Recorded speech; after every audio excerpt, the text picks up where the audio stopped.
অন্তর্বর্তী সরকারের উপদেষ্টার পদ থেকে পদত্যাগ করেছেন মোহাম্মদ নাহিদ ইসলাম। মঙ্গলবার দুপুরে রাষ্ট্রীয় অতিথি ভবন যমুনায় উপদেষ্টা পরিষদের অনানুষ্ঠানিক বৈঠক শেষে তিনি প্রধান উপদেষ্টার কাছে পদত্যাগপত্র জমা দেন। নাহিদের পদত্যাগ নিয়ে জাতীয়তাবাদী ছাত্রদলের সেক্রেটারি নাসির উদ্দিন ফেসবুকে স্ট্যাটাস দিয়েছেন।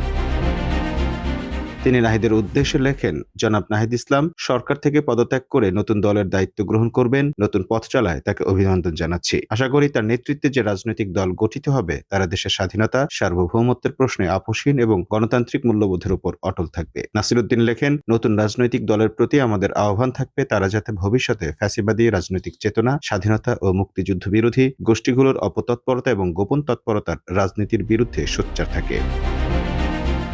তিনি আরও লেখেন, নাহিদ ইসলাম সরকার থেকে পদত্যাগ করার অব্যবহিত পরেই দলের দায়িত্ব নেয়ার ঘটনা এটা সুস্পষ্ট যে দল গঠনের জন্য বিগত দিনগুলোতে যে প্রক্রিয়া চলেছে, নাহিদ ইসলাম সরকারে থেকেও সেই প্রক্রিয়ার সঙ্গে যুক্ত ছিলেন। দল গঠন প্রক্রিয়ার কিছু না কিছু জেনেই হঠাৎ করে দল প্রধান হিসেবে দায়িত্ব নেবেন এমন যুক্তি অবিশ্বাস্য।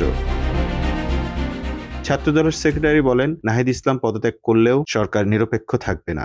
আসিফ মাহমুদ এবং মাহফুজ আলম ডিফ্যাক্টো নতুন দলের নেতা। নির্বাচনে অংশগ্রহণ করলে তারা নতুন দলের হয়েই করবেন। বাস্তবতাকে উপেক্ষা করার সুযোগ নেই। জনগণের চোখে ধুলো দেওয়া অসম্ভব। সরকারকে নিরপেক্ষ করতে হলে সকল ছাত্র প্রতিনিধিকে সরকার থেকে পদত্যাগ করতে হবে। সরকারের সঙ্গে বিশেষ সখ্যতা পরিহার করতে হবে। বৈষম্য বিরোধী ছাত্র আন্দোলন ও জাতীয় নাগরিক কমিটি নতুন রাজনৈতিক দল গঠন করতে যাচ্ছে। এই দলের নেতৃত্ব দেবেন নাহিদ ইসলাম। সে কারণে তিনি উপদেষ্টার পদ থেকে পদত্যাগ করেছেন বলে জানা গেছে। আগামী 28 ফেব্রুয়ারি নতুন রাজনৈতিক দলের আত্মপ্রকাশ হওয়ার কথা রয়েছে।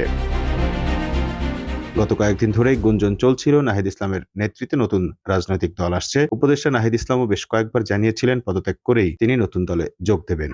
আজকে তার পদত্যাগের মধ্য দিয়ে সে পথ অনেকটা সুগম হলো। Mamun Mahfuz, time news desk.